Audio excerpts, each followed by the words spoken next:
Christophe, à l'occasion de la sortie du quatrième et dernier tome de Wind Fighters, je te reçois aujourd'hui pour un entretien en trois parties. On va parler tout d'abord de Wind Fighters, on va revenir sur ton début de carrière et on finira sur tes projets.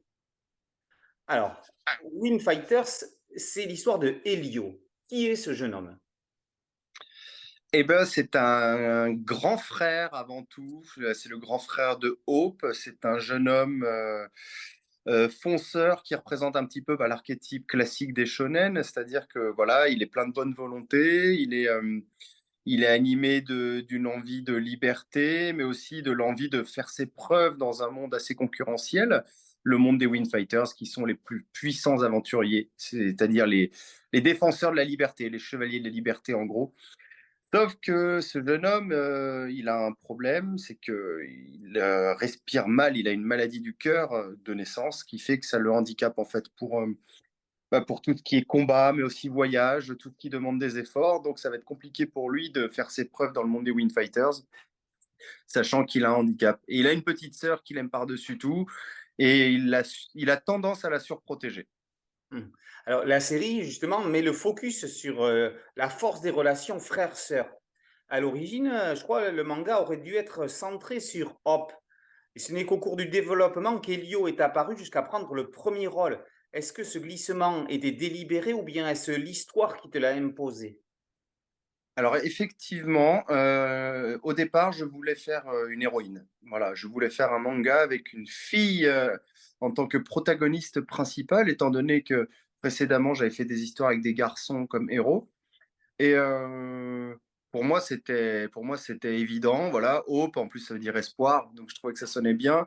Elle a été assez facile à créer, mais l'éditeur ne voulait pas, tout simplement. L'éditeur n'était pas chaud pour avoir une fille en héroïne de shonen. Donc, bon, c'est un petit peu dommage, mais dans un sens, c'est pas grave, puisque les contraintes, moi, ça fait partie intégrante de la création. Donc, les contraintes te dirigent vers d'autres choses.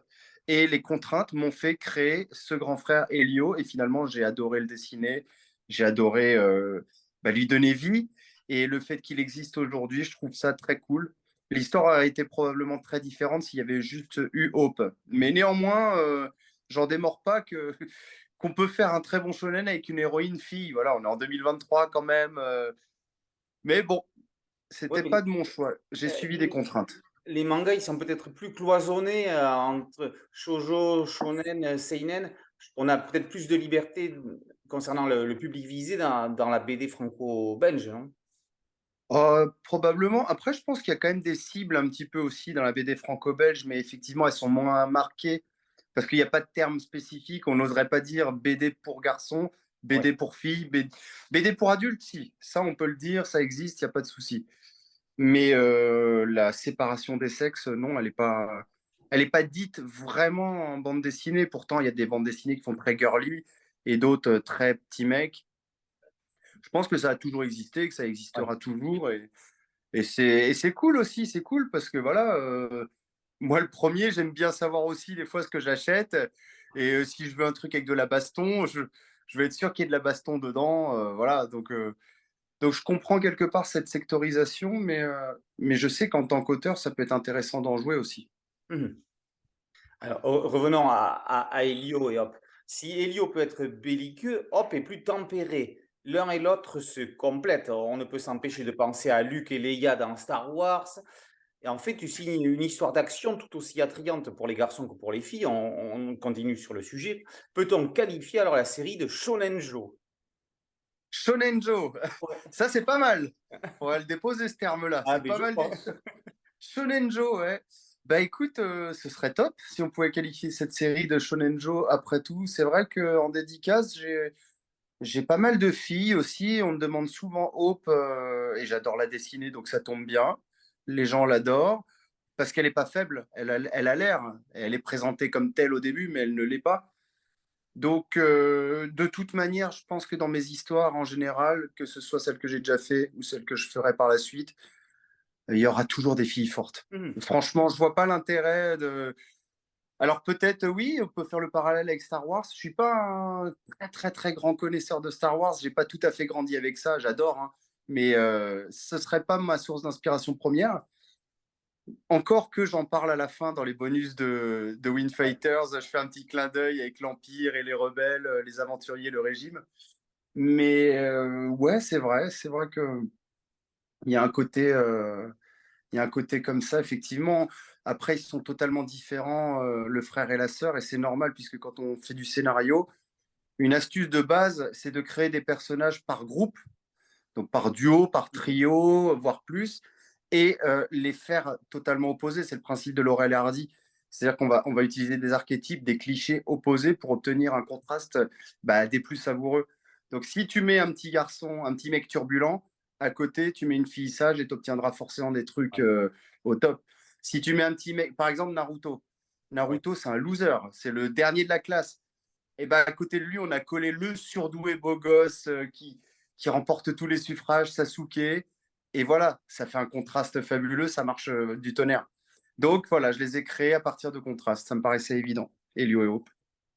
Alors, et quelles ont été, justement, puisque tu me disais Star Wars pas trop, quelles ont été tes références pour créer l'univers des Wind Fighters? Bah, on va rester un peu dans George Lucas. Indiana Jones. Indiana Jones pour le côté Ah ben aventurier, hein. ah ben Côté oui, aventurier. d'ailleurs, Billy Banjo, Voilà, il a voilà, le interprété, chapeau, il lui manquerait plus que le fouet. J'adore Indiana Jones. Après, en termes de manga, alors même si on a dit qu'on s'éloignait un peu des mangas, mais là en termes de manga, ma base c'est quand même Naruto pour Wing Fighters, vraiment. ouais. Au point d'avoir le bandeau dans les cheveux, le regard d'Elio qui ressemble à celui de Naruto un petit peu. Et sinon, je me suis inspiré de Zelda aussi, The Legend of Zelda, parce que même si ça se voit peut-être pas forcément, en tout cas j'avais ce feeling dans la tête, j'avais cette idée de voyage comme ça dans la nature. Euh, j'aurais voulu intégrer plus d'objets magiques, ce genre de choses. Donc j'avais en tête Zelda, c'est ma série de jeux préférée, hein. Vraiment, c'est essentiel pour moi. Et quoi d'autre encore? Qu'est-ce que je pourrais dire d'autre?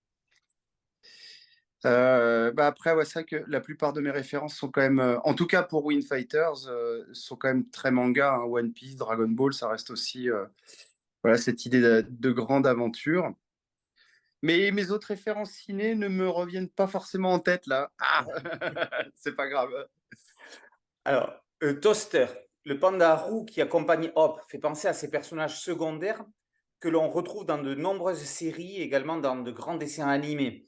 Y as-tu pensé quand tu l'as créé et comment as-tu fait pour le différencier de ces nombreux compagnons de héros?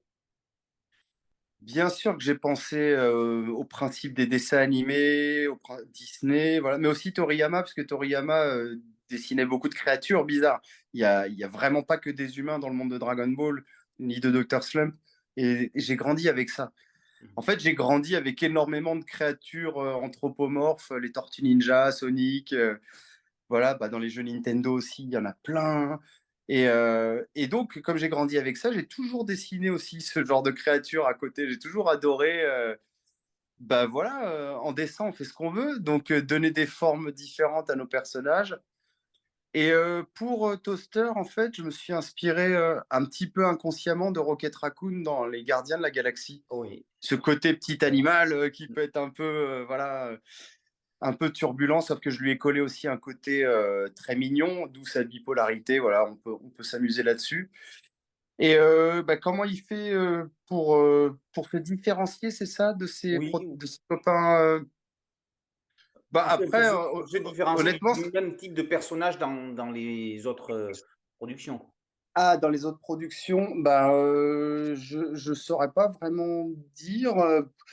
Pour moi, il me paraissait évident tout de suite. En fait, Toaster, même son nom est venu tout de suite. Donc, j'ai pas cherché à le différencier d'autres petites créatures mignonnes connues, tu vois, d'autres mascottes. C'est un peu d'ailleurs la mascotte de Wind Fighters. Mhm. Mais après, il a le Firewind, tu vois, il a son pouvoir à lui, il balance du feu avec sa queue. Il a sa bipolarité qui peut le rendre assez intéressant parce que tu peux jouer, tu peux faire des situations comiques comme des situations badass. Et Mhm. c'est vrai que j'aimais bien le dessiner en mode badass, notamment sur la couverture du tome 3 où là, il prend vraiment beaucoup de place. Dans le tome 3 il est très important. Voilà, tout à fait. Et c'est peut-être ce côté-là qui peut le différencier un petit peu des autres. Voilà, il a son kimono, il adore les arts martiaux. Donc ça le rend un petit peu unique. Il a sa petite cicatrice et son oreille arrachée qui font qu'on peut se poser des questions, mais d'où ça vient? Pourquoi? Comment? Donc le personnage, en fait, on devine qu'il est c'est pas juste une petite mascotte mignonne, tu vois? Ouais, Il a ouais. un petit peu d'épaisseur quand même et je trouvais ça intéressant. Je suppose que c'est le personnage qu'on te demande le plus souvent en dédicace. Oui, oui, tu supposes bien. Oui, oui, oui, clairement. Ça tombe Alors, bien, j'adore le dessiner. bon. Elio souffre d'une maladie du cœur qui limite grandement ses efforts, mais sa volonté de protéger les plus faibles va décupler ses compétences. Est-ce que tu as voulu délivrer un message d'espoir en démontrant que l'on peut toujours être plus fort que la maladie et que l'on peut en toutes circonstances se dépasser? Absolument, absolument.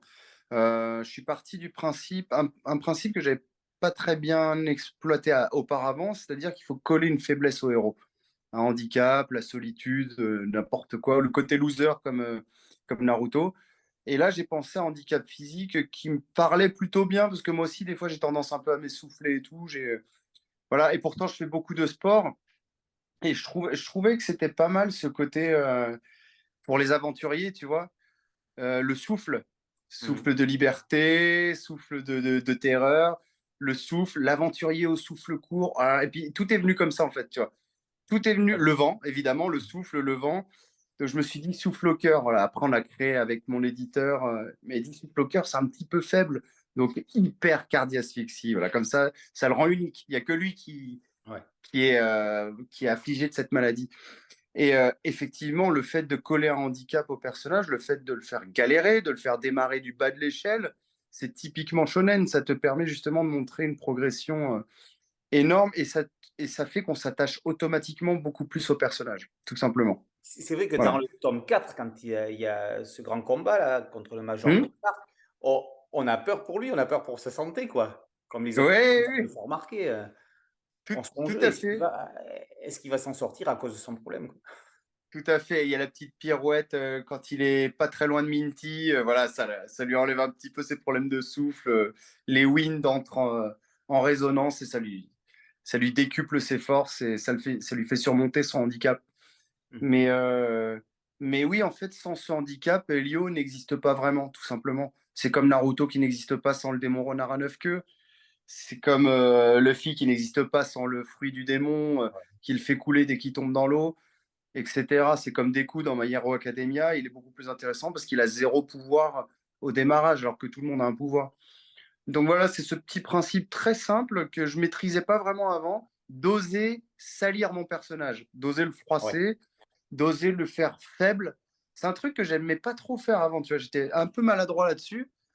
Et en fait, c'est ce qu'il faut faire quand on fait du scénario, quand on crée des personnages, il faut leur donner des faiblesses. C'est beaucoup plus intéressant. C'est beaucoup, beaucoup plus intéressant. Plus dur à faire qu'un personnage genre Tintin, tu vois, Et oui, c'est justement, j'allais y venir à Tintin. Hergé n'a jamais osé salir Tintin, donc il a sali les personnages à côté, à Doc Attaque sur Voilà, Titan, Tournesol, Tête en l'air. absolument. Mais même en manga, finalement, Goku n'a pas vraiment de faiblesse. Mmh. Alors que c'est le pilier, on va dire, c'est le pilier du shonen Dragon Ball.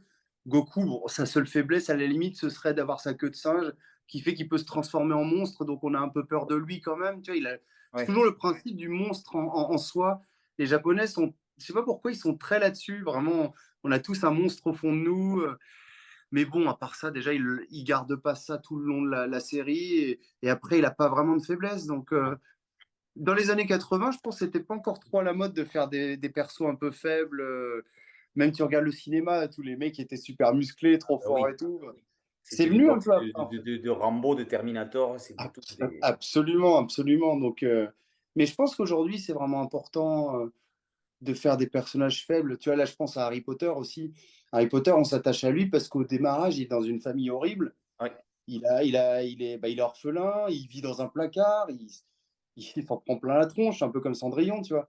ouais. C'est, et c'est pour ça, en fait, que ces personnages-là sont vraiment adorés, adulés, parce qu'on, quelque part, on a toujours au fond de nous ce truc de, allez, je veux qu'ils s'en sortent. Allez, je veux, tu vois, je veux suivre, je veux qu'ils s'en sortent. Et puis on sait qu'on n'est pas nous-mêmes des super-héros et on peut s'assimiler à eux, quoi. Absolument, absolument. Donc, voilà, rendez vos héros un peu faibles, mais faites-les triompher à la fin.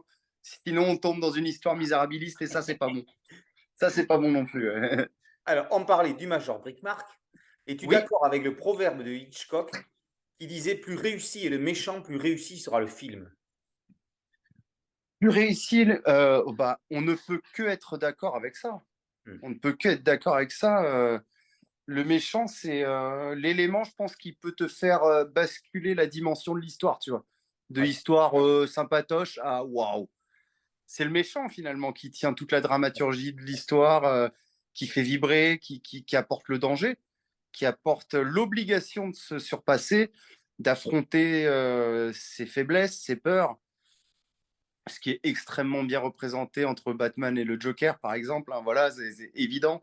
C'est le Joker, en fait, c'est celui qui va te montrer tes faiblesses et qui va t'obliger voilà, à sortir de ta zone de confort, Mhm. ce qui est aussi le principe d'un artiste, tu vois, et d'un sportif d'ailleurs, parce que pour moi c'est un peu la même chose, ce qui est le principe d'ailleurs de finalement, bah, ce qui devrait être le principe de toute vie, en fait, de sortir de sa zone de confort, d'aller explorer des choses qu'on ne connaît pas, d'apprendre, de se mettre au défi, voilà.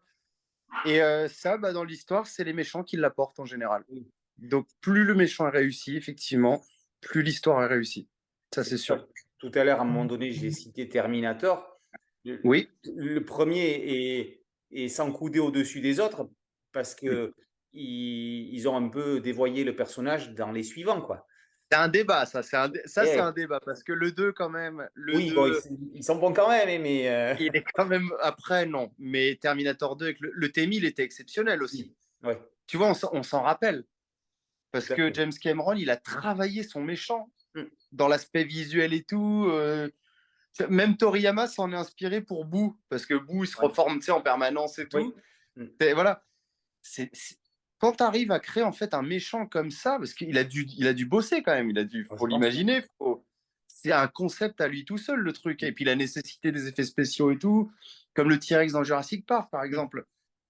Ces films-là sont marquants. Évidemment, Terminator 1, tu l'as dit, bah, le Terminator est une créature exceptionnelle. Hein, quand il Ouais, c'est sort du ça. feu en robot, qui poursuit Sarah Connor et Kyle Reese dans le couloir de l'usine en stop motion, c'est terrifiant. Mais il n'y a rien de meilleur.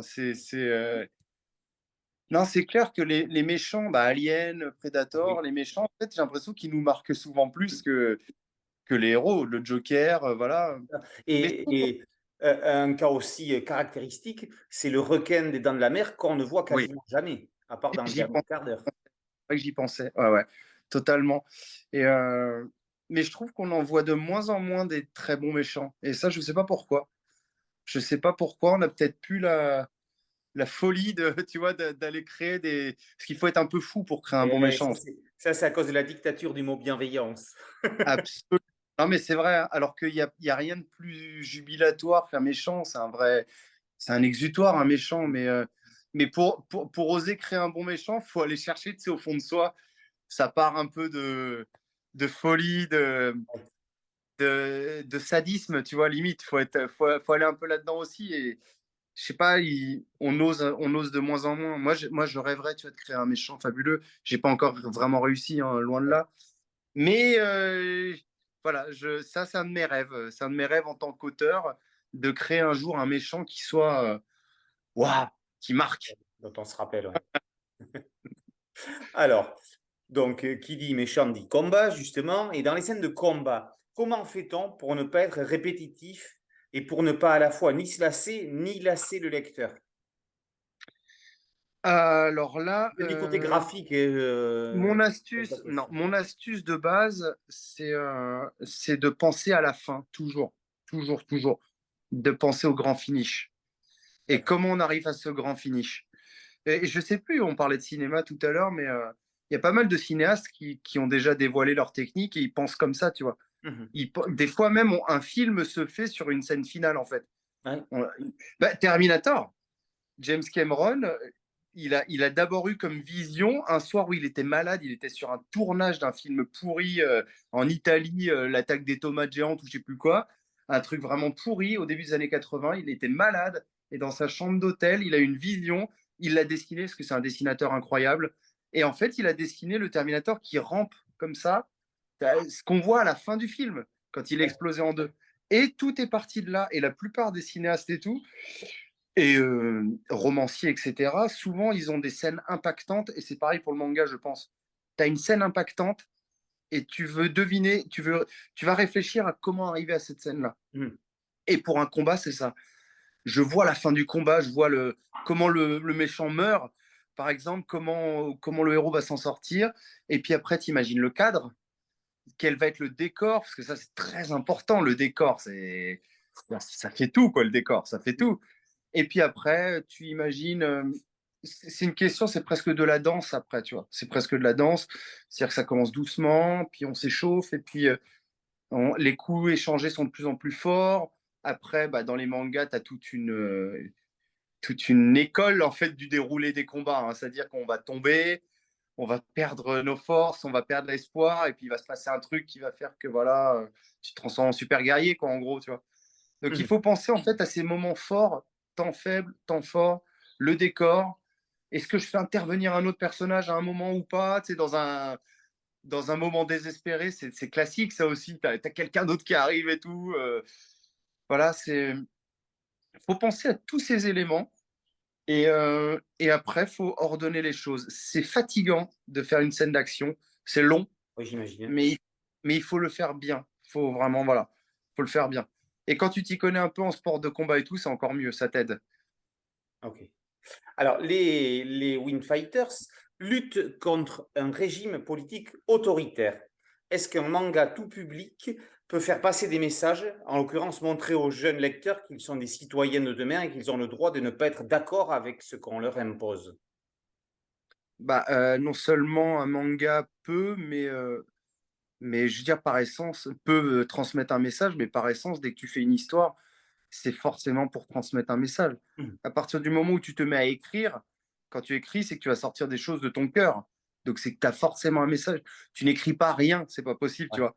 Donc, il y a forcément un message. Après moi, il n'y a rien de militant ou quoi. Hein. Je suis pas militant du tout. C'est juste que je prends des thèmes qui me plaisent et, euh, et je les traite après à ma manière, avec ma sensibilité, en essayant d'apporter ce que je peux apporter de différent par rapport à quelqu'un d'autre, tout simplement, ma sensibilité.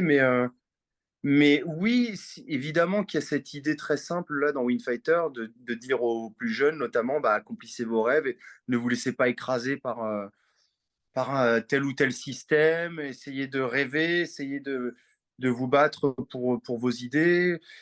Voilà, moi, la liberté, ça a été un thème qui a été très important pour moi pendant longtemps parce que je suis sorti du métro boulot dodo, j'ai travaillé à Paris, tout ça, donc je me suis libéré de ça pour vivre mon rêve. Et je pense que c'est quelque chose de très, très, très, très important. Les événements nous ont montré qu'on pouvait perdre notre liberté très rapidement, tu vois, avec le confinement et tout, que finalement, du jour au lendemain, tu peux être bah, en fait, rien ne tient à rien, quoi. Rien ne tient à rien ou à un peine à un fil. Ce qu'on pense pour acquis ne l'est pas forcément. Donc ce genre, tu vois, ce genre de combat pour la liberté, c'est un truc qui passe bien en manga Mhm. et qui est Tout à très fait. facile à comprendre pour un jeune public. Voilà, donc pour le shonen, c'est très bien. D'autres thèmes trop complexes n'iraient pas pour le shonen, mais celui-là, qui moi me tenait à cœur, il est parfait pour le shonen. Tout à fait. Justement, on est dans un shonen. Est-ce que tu as dû parfois te retenir dans certaines scènes pour ne pas glisser vers le seinen? Oui, bah, d'autant plus que mon parcours personnel fait que en fait, Wing Fighters a été créé un peu dans la douleur, puisque ma vie était en train de basculer complètement au moment de la création de cette série, donc j'étais jamais vraiment, vraiment dedans. Et comme j'ai déjà raconté plein de fois, mais j'ai connu séparation, etc., garde alternée, enfin, finalement, la fin d'une vie, tu vois, vraiment une sorte ouais, de fin de cycle assez violente, et c'était au moment où je créais Wing Fighters. Ce qui est Mhm. très compliqué quand on est dans la création et qu'il n'y a plus rien qui va dans ta Ouais. vie, c'est galère. Donc, ces épreuves m'ont fait avoir d'autres choses en tête, d'autres idées, d'autres envies, d'autres thèmes, d'autres. Voilà. Et ça m'éloignait du shonen naïf, entre Ouais. guillemets, ça c'est Tout à vrai. fait. Donc, oui, la tentation, elle a été grande, forcément, parce que ça a été un processus de création très particulier. Mais j'ai quand même essayé à chaque fois plus ou moins de me recentrer, même si à partir du tome 3 avec le Major Brickmack, on voit quand même que ça devient un peu plus sombre, entre guillemets. Les personnages sont un peu plus, enfin, c'est plus vénère, tu vois, Ouais. c'est un peu plus profond, c'est un peu plus, voilà. Et ça se ressent dans la couverture d'ailleurs, qui est plus nerveuse aussi, moins souriante. Donc, mais je me disais aussi, voilà, faut pas que j'oublie que à chaque fois que j'allais en dédicace, je voyais des gamins de 8 ans, 9 ans. Ça te recadre, tu vois, tu te dis, bon, je peux pas. Par contre, je garde ça de côté et je sais que voilà, je vais en faire quelque chose dans Ouais. une prochaine série. Mmh. Alors, tu réussis alors un tour de passe-passe que peu d'auteurs européens peuvent se targuer d'avoir réussi. Oh, Persuader le lecteur qu'il lit une histoire traduite du japonais. oh, Et bah merci. était-ce un de tes objectifs, Oui, c'est sûr que je voulais. Alors, c'était pas un objectif qu'on croit que ce soit fait par un japonais, parce que je fais quand même toujours les choses à ma manière, globalement. Par contre, oui, c'était un objectif par rapport à ma précédente production de faire plus manga, Mmh, notamment le sens de lecture, des personnages plus simples, une histoire plus simple, un titre plus facile à comprendre que Tinta qui était ma série précédente. Donc oui, j'avais quand même cette volonté de coller davantage au shonen pur japonais. OK. Alors, Wing Fighters se clôt après 4 volumes. C'était ton objectif de départ. Pourquoi s'arrêter si vite alors qu'il y aurait tant à raconter dans cet univers?